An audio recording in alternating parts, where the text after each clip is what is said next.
Good morning. You may not have noticed, but the music just ended. Thank you, Karen, for your beautiful, beautiful music that was exactly what our souls are seeking. I'm the Reverend Marcia Volkamer, and I welcome all who are present here, all who are joining us on Zoom, all who are new, all who have been here for years and years and years, and all in between. When one is new to a place and a people, there's a tendency to collect bits and pieces of printed information, to read in order to be more knowledgeable and to feel like a part of the community. I picked up this bookmark of 10 great reasons to join a Unitarian Universalist community, and number 5 says, and I'm sure you can all read it right here. Number 5 says, you will find inspiration and support to make your religious home in a community that accepts and cares for your whole beautiful self. Now that is welcome. I invite you to peruse the announcements in the order of service, particularly the announcement about the auction. And I've been asked to add that Buff is updating its de-escalation training for the congregation that was first initiated last year. The 90-minute course will be held next Sunday and is intended to increase awareness of how to offer effective support, demonstrate compassion, and communicate with a person who is overtly troubled or anxious. That's all of us these days. You can find further details in next Wednesday's midweek update. Last but by no means least, please join us after the service today for potluck lunch. And I'm sure that there's a lot of potluck lunch down there. And if you are with us from home, I hope you have a wonderful lunch there too.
Good morning. Marcia asked me to introduce myself a little bit before we get started. I'm Duane Fickheisen. I'm a visiting Unitarian Universalist minister. I've been retired for about 14 years and live in Portland. I have a grief ministry and have been facilitating grief groups, and happy to share with you a sermon this morning about grief. So now, as we move into worship together, let us acknowledge that it is through this gathering of beloveds with intention that creates this sacred space and sacred hour. We've gathered together today carrying joys and sorrows. We've come seeking new connections and renewing old ones. We've come to join hearts and minds in the quest for meaning. So let us now give shape to what matters. Let us worth shape. Let us worship together. We're going to sing together hymn number 295. The lyrics were written by Mark DeWolf, who was a gay man and had AIDS. And if you bear that in mind as you listen to the words of this, it may have more meaning for you. And Barbara's going to lead us. Will you rise in body and spirit? And it's great for me to welcome Duane. Duane and his wife, his late wife, Judy, are very, very dear friends of ours. And so we enjoyed our weekend with our beloved friend. So let's sing out praises for the journey.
We light the flaming chalice, symbol and sign of our fellowship, assured in the knowledge that we guard in our minds and hearts the sacred embers of those who have gone before.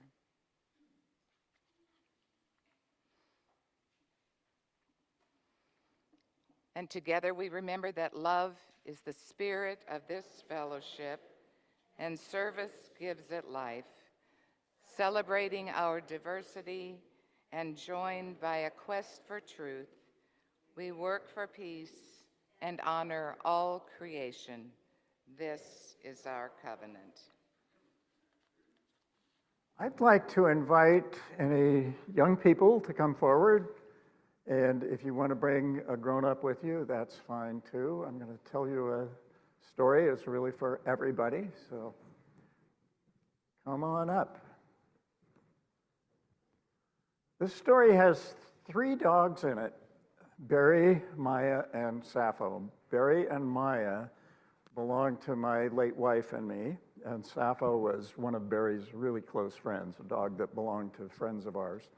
And this is one of a bunch of stories that my wife wrote to tell in worship to illustrate some point that she wanted to make in the sermon later. And they're pretty delightful stories, I think. They're called the Barry stories.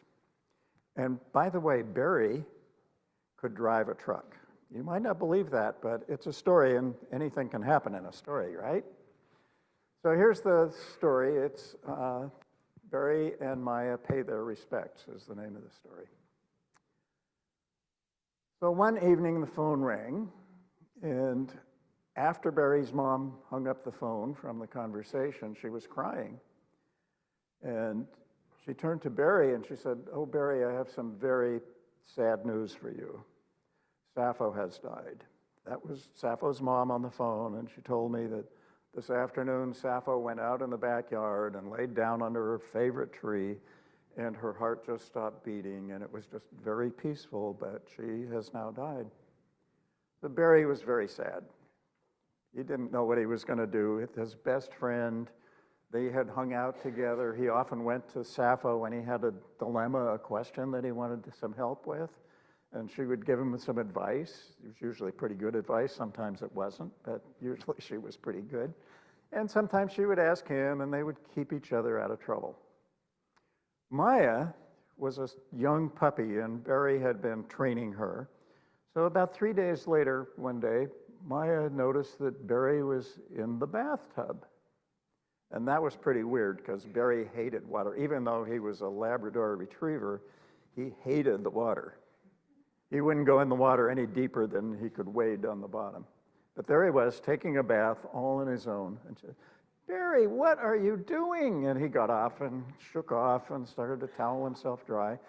And he said, "Well, I have something very important to do today, and I want you to come with me. And we need to get cleaned up." And Maya said, "Do I have to take a bath too?" And Barry said, "No, but you have to behave." "I always behave," she said. And he said, "I'm going to put on my necktie, and I want you to be really pretty for this." And she said, "Well, I have my red collar on. Isn't that good enough?" And he said, "Yeah, that'll do." Okay. "But we're going to go pay our respects to Sappho. I know that her body was buried in the farm under a tree out in Newville, which was about 10 miles away, and we're going to go pay our respects. And I want you to behave. You can't do any digging. You have to keep your feet clean, no barking. I want you to be, on your best behavior for this." So Maya thought about it for a minute and said, "What do you mean, pay our respects? Do we have to bring some money or something?" And Barry said, "No, we're just going to go and we're going to sit near Sappho's grave and we're going to remember her and think about how much we loved her and how much we miss her now."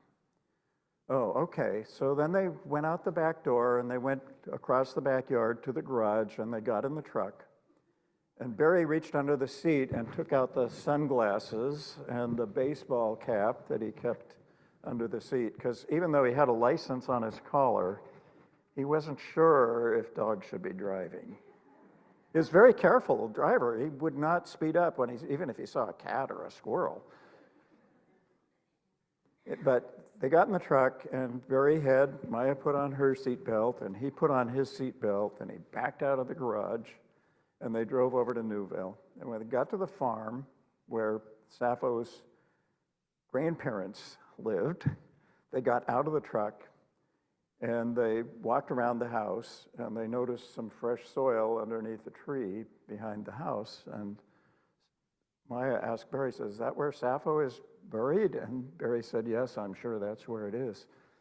So they sat next to Sappho's grave, and they thought about her, and they were sorry that she had died, and they remembered all the wonderful things they had done together, how they had been such good friends and pals for so long. And after a little while, they got up and got back in the truck, and Maya put her seatbelt on, and Barry put his seatbelt on, and they drove home. They didn't say much on the way home. When they got home, Barry parked the truck in the garage and shut the garage door, and he put his sunglasses and his baseball cap back under the seat so they'd be there for the next trip. And they walked across the yard to the back door, and Maya didn't say anything, but Barry said, "Woof." was how all the Berry stories ended. So that's the story about paying our respects. Thank you for listening. We're going to sing you guys out now.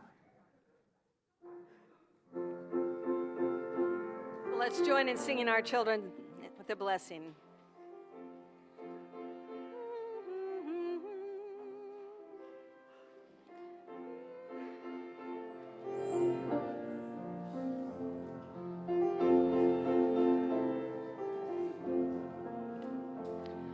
We hold you in our love as you go, as you go. May your heart be at peace as you go, to nurture the spark of your precious life. We hold you in our love as you go.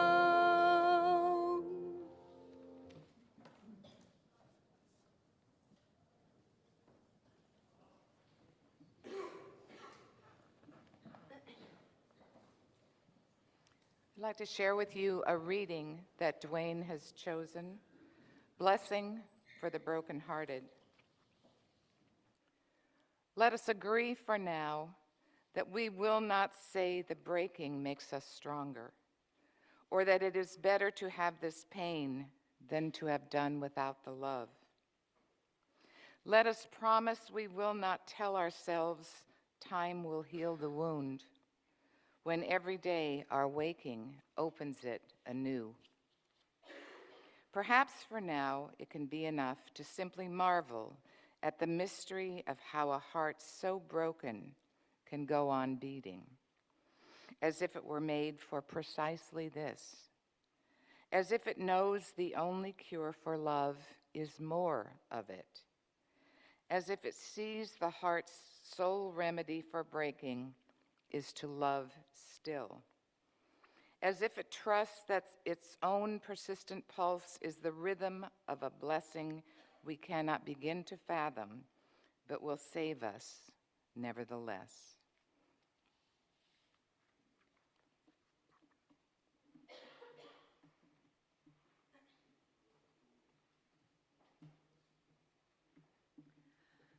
So we're going to sing a beautiful song with words by William Blake. This song, Every Night and Every Morn, is such a haunting way to sort of reflect on how joy and woe are indeed woven fine. So I invite you to rise in body or spirit, and we'll sing together. I don't know what the number is, since I know it by heart. 17. There you go. I don't need to look at it, but 17.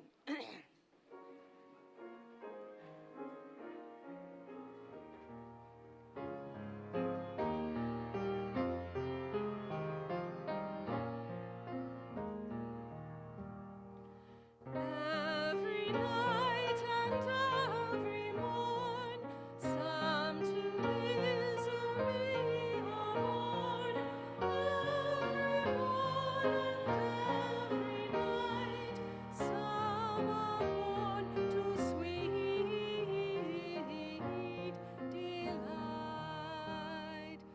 Joy and woe are woven fine, clothing for the soul divine. Under every grief and pine runs a joy with silken twine. It is right, it should be so. We were made for joy and woe, and this we rightly know. Safely through the world we go.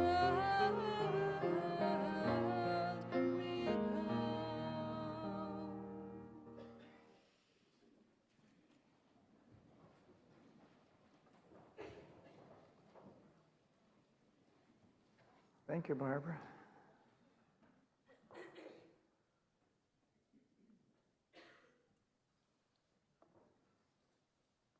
Joy and woe are indeed woven fine, and when this we rightly know, safely through the world we go.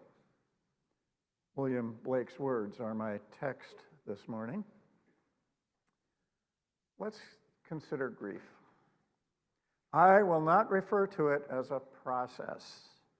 I won't talk about stages of grieving, nor lay out what's normal, because all of those imply kind of a neat and tidy progression from early bereavement to getting over it. They suggest that grief is a problem to be solved, that there is some prescribed set of actions that will get us through it and beyond it. But it's not, and there isn't. To suggest grief is a problem to be solved is a disservice to those who grieve. And sooner or later, that's virtually all of us. It implies that we are failing if we don't manage to put it aside within weeks or maybe months of our bereavement. Now, I know far more about grief from personal experience than from seminary classes or pastoring to others who are grieving. I cared for my spouse as she experienced the development of a rare cancer and treatment for it. I was present when she ended her life using Oregon's death with dignity option when no further treatment was available. And I have grieved her death for more than 5 years, or nearly 5 years, and expect to do so for the rest of my life.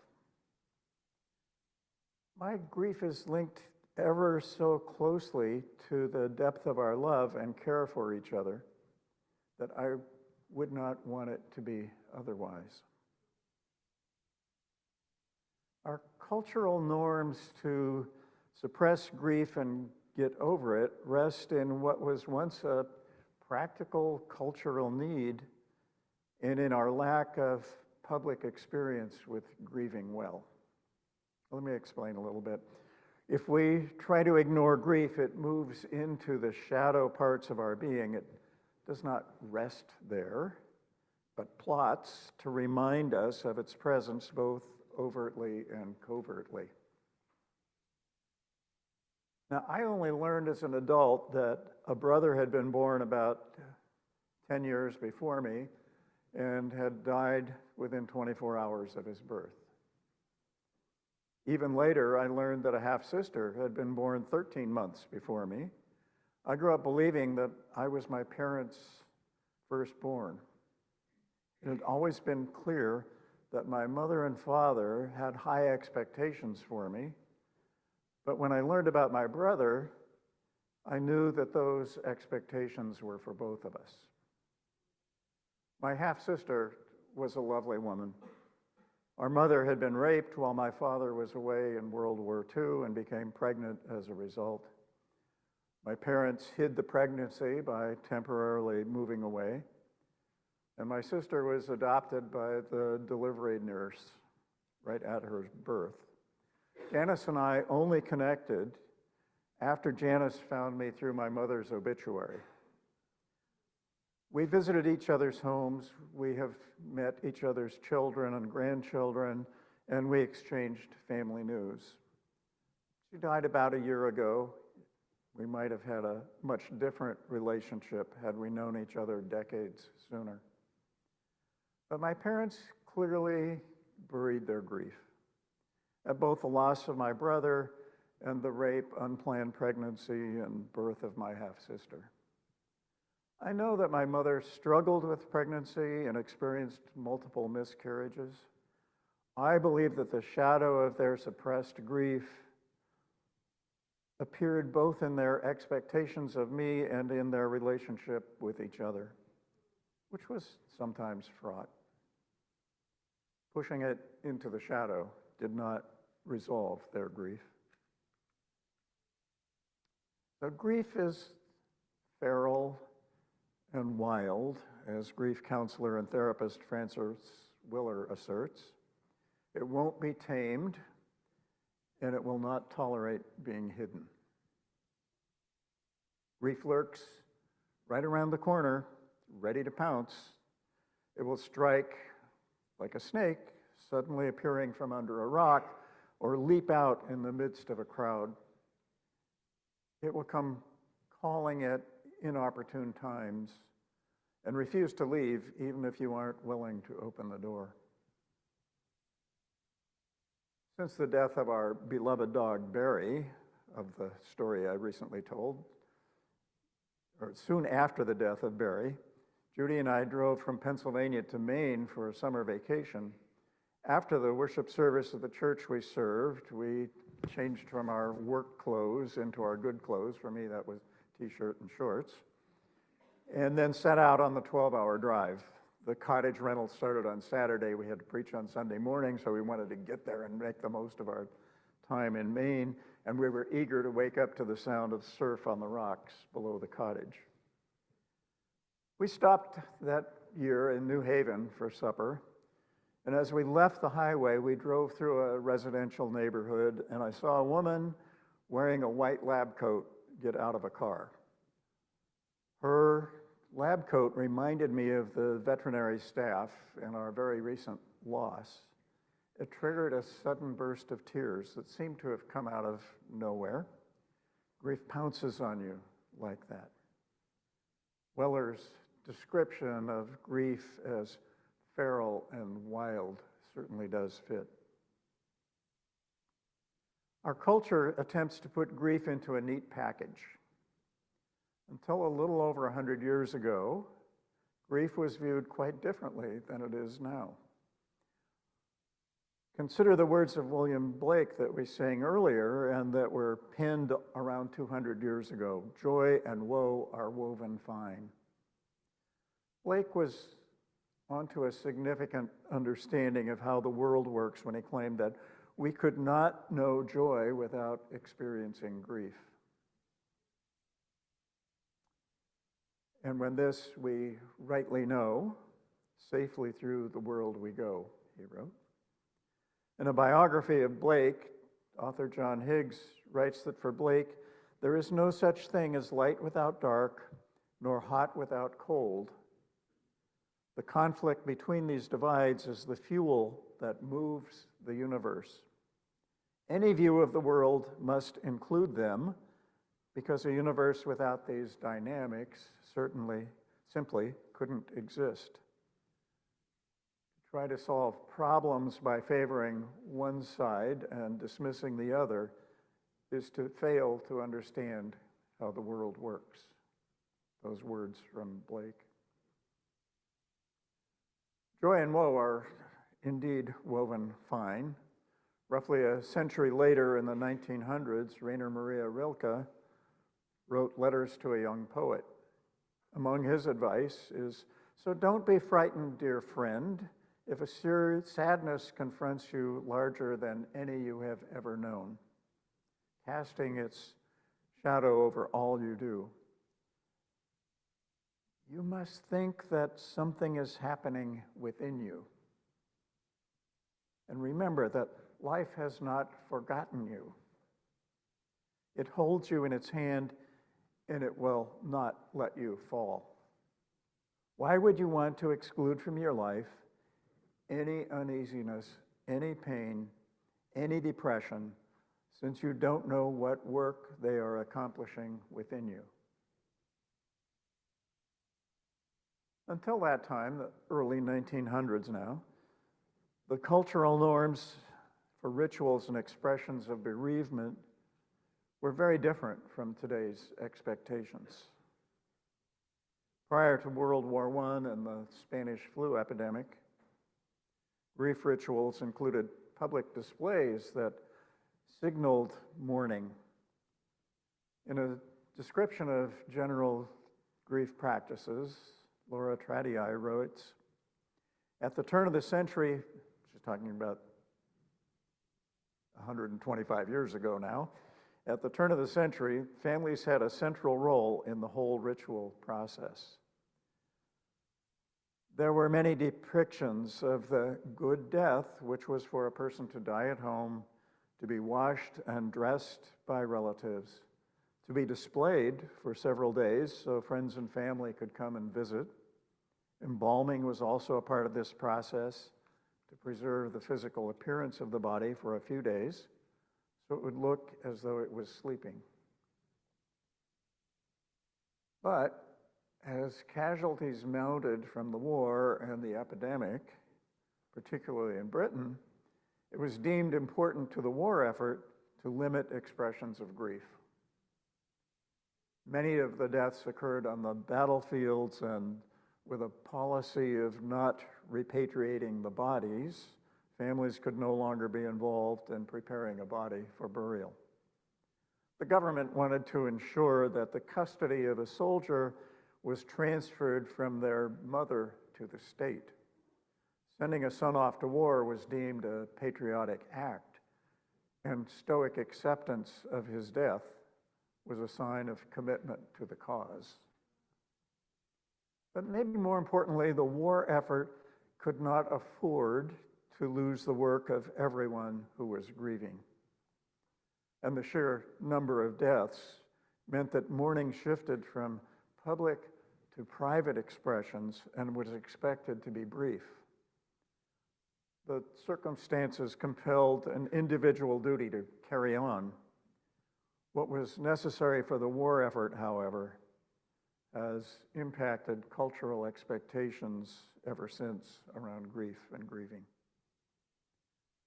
By the 1960s, Jeffrey Gorer wrote that many people believed sensible and rational men and women can keep their mourning under complete control by strength of will and character, so that it need not be given public expression and indulged, if at all, in private. He continued, if mourning is denied outlet, however, the result will be suffering. At the moment, our society is signally failing to give this support and assistance. The cost of this failure is misery, loneliness, despair, and maladaptive behavior, and it's very high.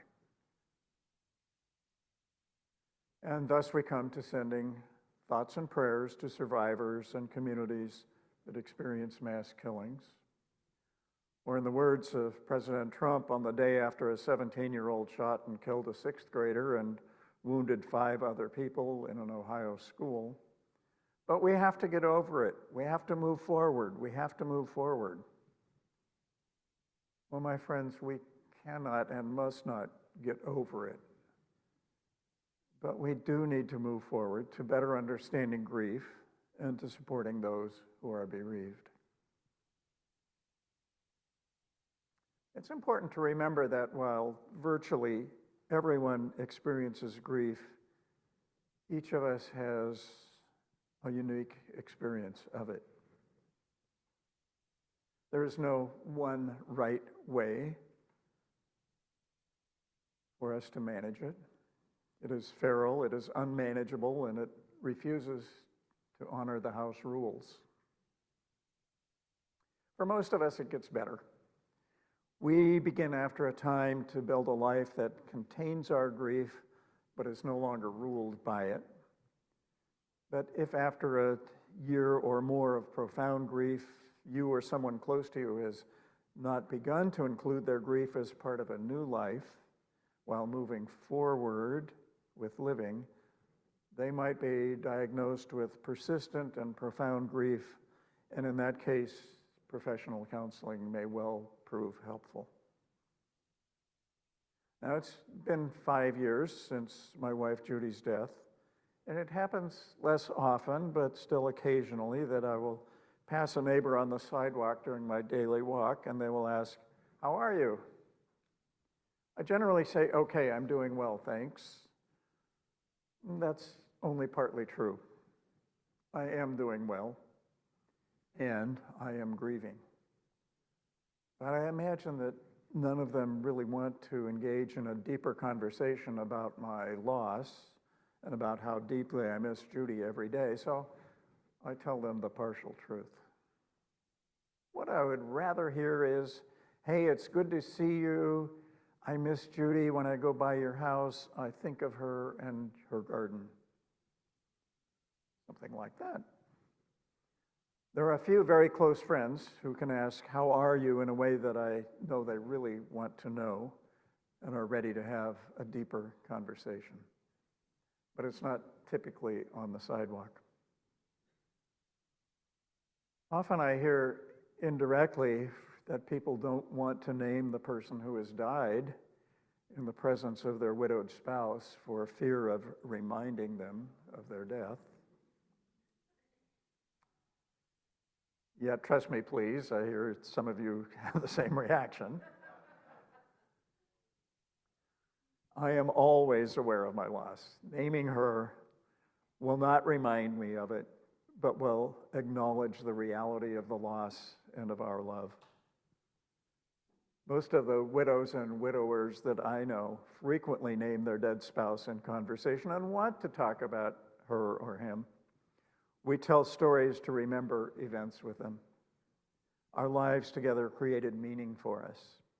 And remembering them while not bringing them back keeps that meaning alive and fresh. One of the lessons in chaplaincy training and pastoral care is that showing up, just showing up, is far more important than saying the right thing. So show up for your grieving friends. Let them know you care. If you need words, try something like, "I'm sorry for your loss," or "I really miss him," or "How about a cup of tea?" Don't, however, describe your own grief experience or the death of someone else. It isn't helpful to fear that your aunt died of the same cancer or your grandfather also had a heart attack. And for heaven's sake, don't respond to a miscarriage with, "Well, it happens a lot and you can get pregnant again." Or to a young widow with, "He's in a better place now and you are still young and beautiful. You'll surely find another partner." Just show up and be present. Grief is a sign of loss and of love. A deep love results in great loss, and the profound grief that ensues reflects the importance of the one who has died. Grief stays with us for the rest of our lives. We don't get over it. But we do nearly always find ways to carry on. I want to share a poem by Rainer Maria Rilke that encourages us to fully embrace all that life brings us. Rilke's words: "God speaks to each of us as he makes us, then walks with us silently out of the night. These are the words we dimly hear. You, sent out beyond your recall, go to the limits of your longing. Embody me. Flare up like flame and make big shadows I can move in. Let everything happen to you. Beauty and terror. Just keep going. No feeling is final. Don't let yourself lose me. Nearby is the country they call life. You will know it by its seriousness. Give me your hand."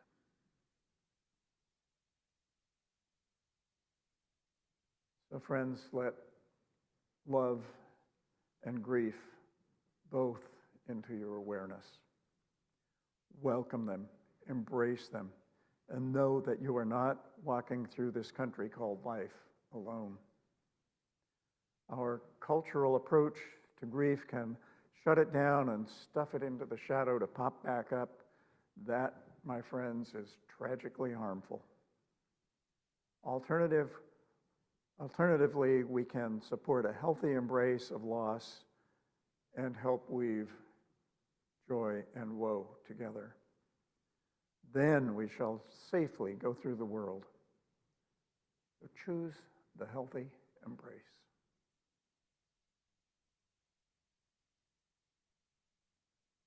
Will you pray with me now?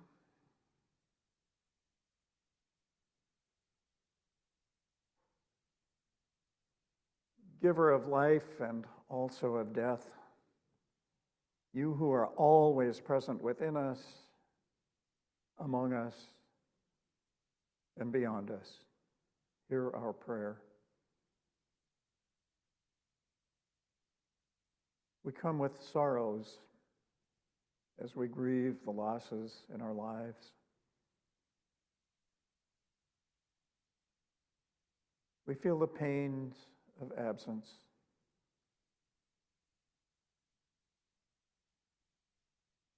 We miss the physical presence of those who have died, even as we carry memories of them. We mourn the losses. And we recognize that deep grief arises from the importance of the ones we have lost, that love and care transcend death.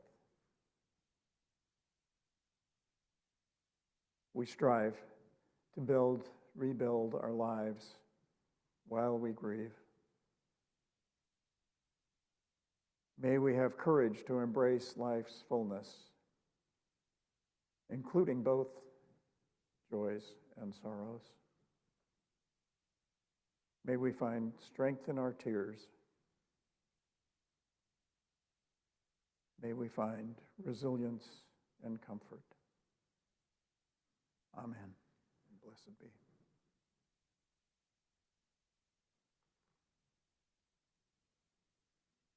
Let's sing together again. It's 412. Let hope and sorrow now unite. And will you rise as you're willing and able?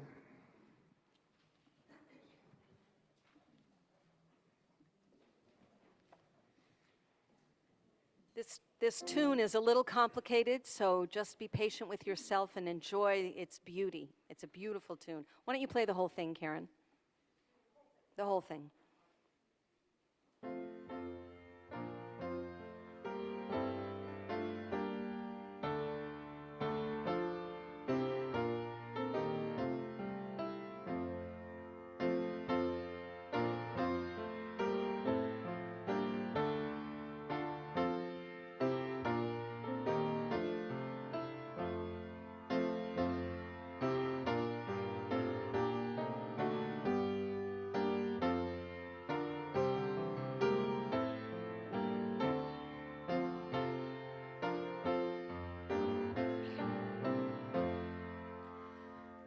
Let hope and sorrow now unite to consecrate life's ending, and praise good friends now gone from sight, though grief and loss are ending.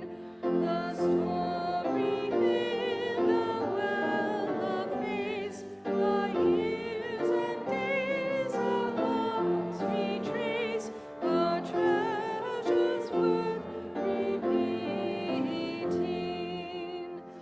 With faith or doubt your open mind, we whisper life's great question.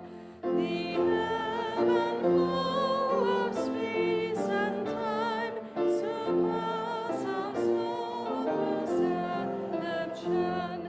Yet knowledge grows with joyful gains, and finds our wonders far more strange than hopes of resurrection.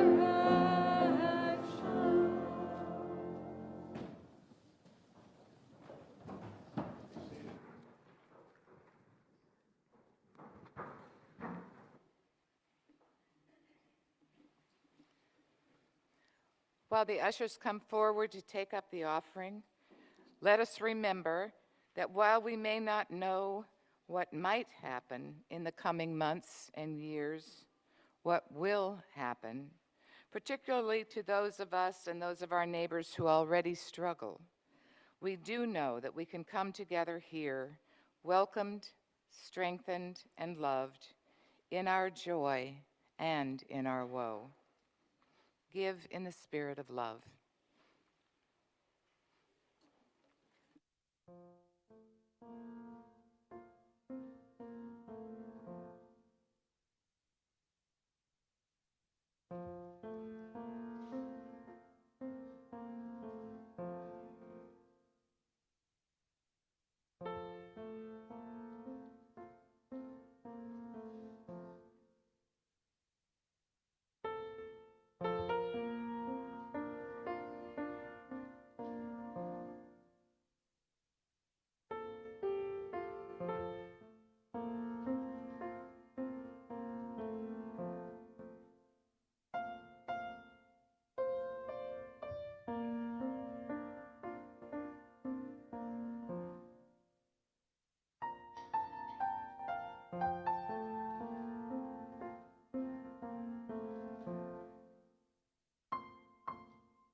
Friends, as you go from this place, may it be with gratitude, may it be with resilience, may it be with recommitment, may it be to bring love to this world that so deeply needs it. Now, as Marcia extinguishes the chalice flame, I invite you to embody it, carry it out there and light up the world, and bring it to our community. Go in peace. Practice love.